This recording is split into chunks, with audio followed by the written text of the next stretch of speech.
तो ये पूरी की पूरी जो कैलकुलेशन है, एक साल की कैलकुलेशन, कितने आपके एक्सपेंस आने वाले हैं, कितनी आपकी सेविंग होने वाली है, फी आप पे कर पाओगे या फिर नहीं, तो पूरी की पूरी एक साल की जो कैलकुलेशन है मैंने आपके सामने रख दिया है। इससे आप अपना आइडिया लगा लो कि आपकी फी पे हो पाएगी या फिर नहीं।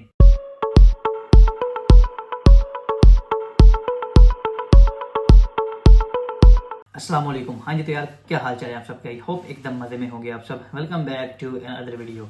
रिसेंटली मैंने एक वीडियो बनाई, life of master students in UK, यानी जब आप इधर एज अ इंटरनेशनल मास्टर के तौर पर आते हो तो कौन कौन से फैक्टर्स हैं वो इम्पेक्ट करते हैं आपकी लाइफ के ऊपर। आप जो है इधर आने के बाद कौन कौन सी जो डिफिकल्टीज हैं आपको फेस करना पड़ती हैं, किस तरह की आपकी लाइफ इधर होती है, किस तरह जो है वो आप अपनी यूनिवर्सिटी को मैनेज करते हो, अपनी जॉब को मैनेज करते हो, अपनी क्लासेस को मैनेज करते हो, कैसे जो है चीज़ें इधर आप लेकर चलते हो। तो उसमें जो है मैंने हल्का हल्का फीस का भी जिक्र किया था कि फी आप किस तरह मैनेज करते हो, कितनी डिफिकल्ट होती है, आपकी सेविंग होती है या नहीं होती। तो उसमें मैंने बताया था कि इंशाल्लाह मैं इस पर एक अलग से डिटेल में वीडियो बनाऊंगा कि आप कि जो है वो सैलरी के हिसाब से कितनी आप फी मैनेज करते हो, किस तरह आप मैनेज करते हो, कितनी आप सेविंग कर पाते हो। तो मैं सोचा आज एक कंप्लीट आपके लिए वीडियो बनाऊं कि आपकी जो है वो इनकम कितनी होती है पर मंथ, और आपकी जो है वो सेविंग कितनी होती है, आपकी टोटल कॉस्ट कितनी आती है पर मंथ, और उसमें से आप बचा कितने सकते हो, फिर आप फी जो है वो अपनी किस तरह देते हो।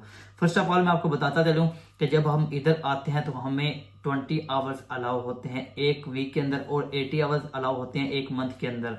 और साथ साथ दूसरी चीज़ ये कि आपको पता है इधर मिनिमम नेशनल वेज है जो कि अभी रिसेंटली इंक्रीज हो गया है अप्रैल 1 अप्रैल से।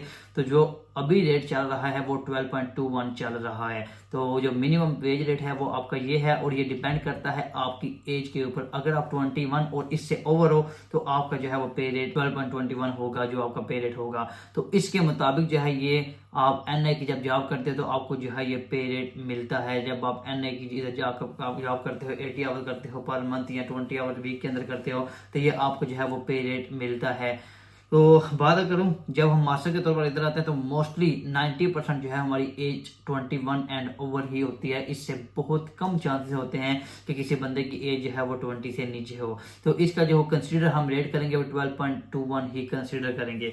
अच्छा, इधर आते हैं जब हमें पार्ट टाइम काम अलाउ होता है 20 आवर्स एक वीक में, 80 आवर एक मंथ में हमें अलाउ होता है। तो 20 को अगर मल्टीप्लाई किया जाए 12.21 के साथ, जब आपको इधर जॉब मिल जाती है एनआई की, तब आप काम शुरू करते हो, आपको वीक में 20 आवर्स मिलते हैं, आप 20 आवर काम करते हो, आपको 12.21 पे रेट मिलता है। अगर इसको मल्टीप्लाई किया जाए तो ये आप जो एक वीक की इनकम बनती है वो 244.2 पाउंड्स बनती है एक वीक की इनकम। और अगर आप एक मंथ में 80 आवर्स अलाउ करते हो 4 वीक, तो वो अगर उसको 4 से मल्टीप्लाई किया जाए 244.2 को, तो ये आपके पैसे बन जाते हैं 976.8 पाउंड।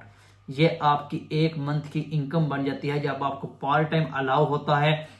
जब आप पार्ट टाइम काम करते हो 80 आवर एक मंथ के अंदर आप काम करते हो, तो ये आपके 976.8 पाउंड बन जाते हैं।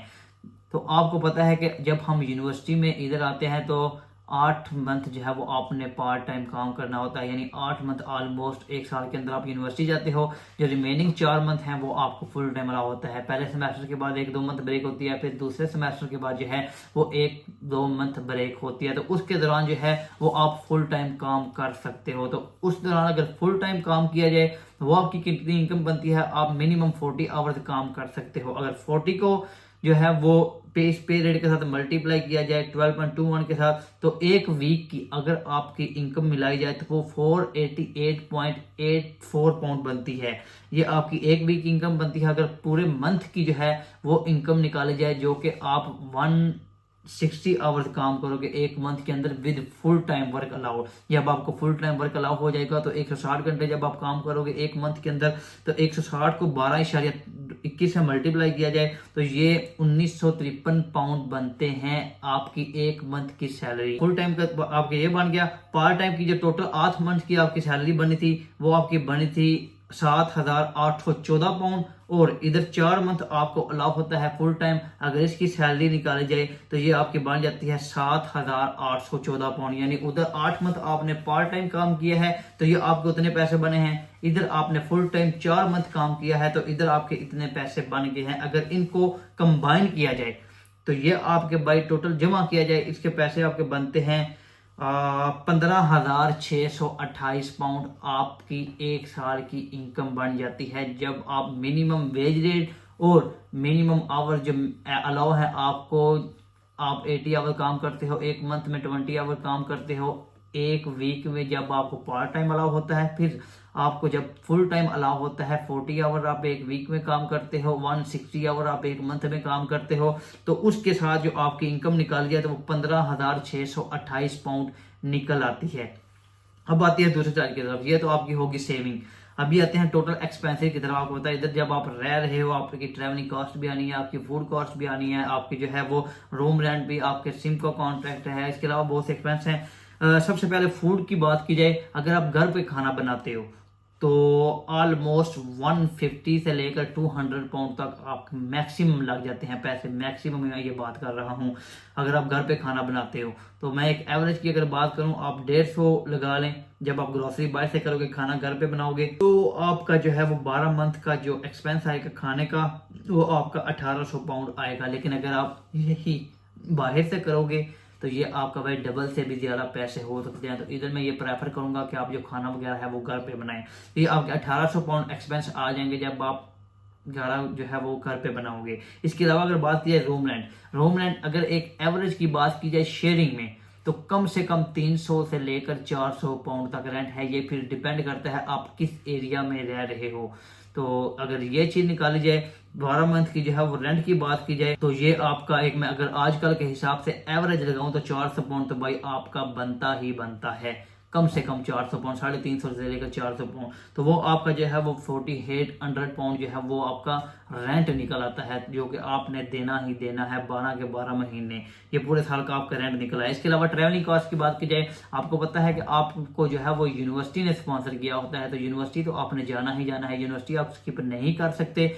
तो जब आप यूनिवर्सिटी जाओगे आपकी ट्रैवलिंग कॉस्ट आएगी। अब ये डिपेंड करता है कि आप कितना दूर यूनिवर्सिटी से रहते हो। अगर आप अपने टाउन के अंदर ही रहते हो, वॉकिंग डिस्टेंस पे जो है वो यूनिवर्सिटी है, या 2 पाउंड की आप टिकट लगाकर जाते हो यूनिवर्सिटी चले जाते हो, फिर तो भाई टेंशन ही नहीं है, आपकी ट्रैवलिंग कॉस्ट बच जाएगी। लेकिन आप मेरी तरह दूर रहते हो, जिस तरह मैं दूर रहता था, तो आपकी भाई ट्रैवलिंग कॉस्ट अच्छी खासी आने वाली है। आपको वीक में एक दिन भी जाना पड़ता है, अगर 20 पाउंड भी आपका जो है वो रेंट लग रहा है तो आपका भाई अच्छा खासा रेंट लगने वाला है। और ये अगर आप 20 पाउंड एक दिन का लगाते हो, 80 पाउंड जो है वो एक मंथ के हो गए, ऊपर 4-5 पाउंड आपका जो है वो खाना वगैरह लग जाता है, तो आपका 100 पाउंड जो है वो एक मंथ का लगने वाला है ट्रैवलिंग कॉस्ट का। अगर 12 से मल्टीप्लाई किया जाए तो भाई आपका जो है वो 1200 पाउंड ट्रैवलिंग कॉस्ट का लग जाता है। सॉरी, 1200 नहीं लगेगा, ये 800 लगेगा, क्योंकि आपने जो है वो 8 मंथ यूनिवर्सिटी जाना है।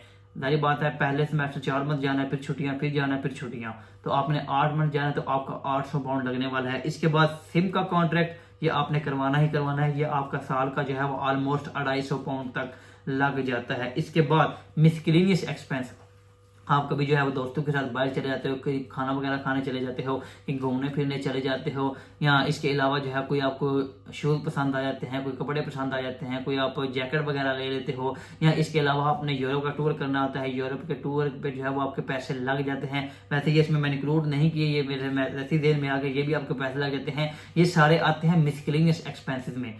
तो अगर ये निकाले जाए, कम से कम 100 पाउंड एक मंथ का तो रखना ही चाहिए, इससे ज्यादा ही लग जाते हैं कभी कभार। लेकिन अगर एक एवरेज के साथ चला जाए तो 100 पाउंड कम से कम रखें, तो 12 महीने में जो है ये आपका 1200 पाउंड लग जाता है मिसकेलेनियस एक्सपेंसिव। अगर ये टोटल आपके जो एक्सपेंस है, जिसमें फूड का, जिसमें रूम रेंट, जिसमें ट्रैवलिंग का, जिसमें सिम कॉन्ट्रैक्ट, जिसमें मिसकेलेनियस एक्सपेंस आपके आते हैं, इन सब को जो है वो अगर जमा किया जाए तो ये आपके बन जाते हैं 8840 पाउंड। ये आपकी जो है वो टोटल कॉस्ट आ जाती है जब आप सारे अपने एक्सपेंस निकालते हो।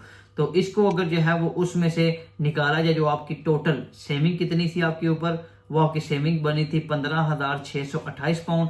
अगर इसमें से आपका 8,840 पाउंड निकाला जाए, 6744 पाउंड, ऑलमोस्ट आपका तकरीबन 6,700 से लेकर 6,800 पाउंड तक आपकी सेविंग हो जाती है। ये सारी बात है, ये कोई एग्जैक्ट फिगर नहीं है, इसके आगे पीछे ही जो है वो आपकी सेविंग होगी। इससे कम हो जाएगी, इससे ज्यादा हो जाएगी। अगर इसके मुताबिक जो है वो आप काम करते हो, इसके मुताबिक जो है वो आपकी जॉब वगैरह होती है, इसके मुताबिक जो है वो आपके एक्सपेंसेस आते हैं, तो इसके आगे पीछे ही जो है वो आपकी सेविंग हो जाती है। अब आते हैं रियलिटी की तरफ। जब आप इधर आओगे आपकी फ़ी फ़र्ज़ करें 14,000 पाउंड है, आप जो है अपनी यूनिवर्सिटी की फ़ी जो है उधर से 50% पे करके आते हो 7,000 पाउंड, बाकी रिमेनिंग आपकी फ़ी रह गई 7,000 पाउंड। 7,000 पाउंड आपकी रिमेनिंग फ़ी आपने इधर आने के बाद देनी है, एक इंस्टॉलमेंट में, 2 इंस्टॉलमेंट में, तो वो आप किस तरह पे करोगे? ये तो आपकी सेविंग हुई तकरीबन 6700। तो इसमें ये चीज़ें हैं कि जब आप अपनी यूनिवर्सिटी जाते हो तो यूनिवर्सिटी में आप कई दफ़ा छुट्टी करते हो, ठीक है। इसके अलावा मिसक्लेनियस एक्सपेंसेस जो हैं वो आपके कम हो सकते हैं। इसके अलावा आपका रूम रेंट मैंने 400 बताया, वो कम हो सकता है, और ये सारी चीज़ें ज़्यादा भी हो सकती हैं। इसके साथ साथ आप कई दफ़ा काम भी ज़्यादा करते हो, ज़रूरी नहीं है जो आपका मिनिमम काम है वो आप उतना ही कर रहे हो, काम भी ज़्यादा करते हो, तो उसके हिसाब से जो है वो आपकी इनकम भी ज़्यादा हो जाती है। अगर ओवरऑल रियलिटी बेसिस पे मैं बात करूं तो आप मास्टर्स बेस पे जब इधर आते हो तो यार आपकी फ़ी मैनेज हो जाती है। थोड़ी सी जारी बात डिफिकल्टी तो आती है, स्ट्रगलिंग फेज तो आता है, स्ट्रगलिंग तो करनी पड़ती है पूरा साल। ये मैंने बताया, आप टिका के काम कर रहे हो तो आपकी इतनी सेविंग हो रही है, फिर जो है वो आपकी फ़ी निकल रही है, तो आपको मेहनत तो करना पड़ेगी, काम तो करना पड़ेगा। लेकिन ये है जब आप मेहनत करोगे तो यार आपकी फ़ी निकल आएगी, आपकी टेंशन दूर हो सकती है। तो ये एक वीडियो थी, रियलिटी बेस्ड वीडियो थी। वीडियो थोड़ी सी लंबी हो रही है तो मैंने सोचा आपके साथ जरूर शेयर करता चलूं, क्योंकि बहुत सारे जो लोग होते हैं वो पूछ रहे होते हैं कि हमारी फ़ी मैनेज हो जाएगी या नहीं होगी, अगर मैनेज होगी तो किस तरह होगी, कितना जो है हमारा पे रेट होगा, कितनी हमारी सेविंग होगी, बाद में जो है वो घर भी पैसे बेच सकते हैं या फिर नहीं। तो ये पूरी की पूरी कैलकुलेशन जो है वो मैंने आपके सामने रख दिया। आप इसके मुताबिक जो है वो अपना आइडिया लगा सकते हैं, कोई आपके पैसे सेव हो सकते हैं या नहीं। मैं अपना मेरा एक्सपीरियंस है, मैं मास्टर के तौर पर इधर आया था भाई, पैसे सेव हो जाते हैं। मैं तो बस इतना ही कहूँगा। कई लोग जो होते हैं वो इसको कहते हैं कि ये इसका जो है वो अपना मैजिक कैलकुलेटर है, मैजिक कैलकुलेटर नहीं है ये भाई, रियलिटी बेस्ड चीज़ें हैं, ऐसा ही होता है। इसलिए मैं साथ अगर लगाता हूँ, अगर आप इस तरह काम कर रहे हो, अगर आपके इतने पैसे हैं, अगर आप इस तरह जॉब करते हो, अगर आपके इस तरह के एक्सपेंस हैं, तो फिर जो है वो इस तरह की चीज़ें होती हैं। अदरवाइज इससे पैसे ज़्यादा भी बनाते हैं, डबल भी इससे पैसे लोग बनाते आए हैं। भाई अभी ये वीडियो था, मैं सोचा आपके साथ जरूर शेयर करता चलूँ। अगर फिर भी आपके दिल में किसी किस्म का कोई सवाल आता है, आप मुझे इंस्टाग्राम पे मैसेज कर सकते हो। इंस्टाग्राम की जो आईडी है वो डिस्क्रिप्शन में मेंशन है। इसके अलावा वीडियो अच्छी लगे वीडियो को लाइक लाजमी कीजिएगा, चैनल पर नए हैं तो यार चैनल को सब्सक्राइब करना मत भूलें। इंशाल्लाह मिलेंगे नई वीडियो के साथ, तब तक के लिए अल्लाह हाफिज।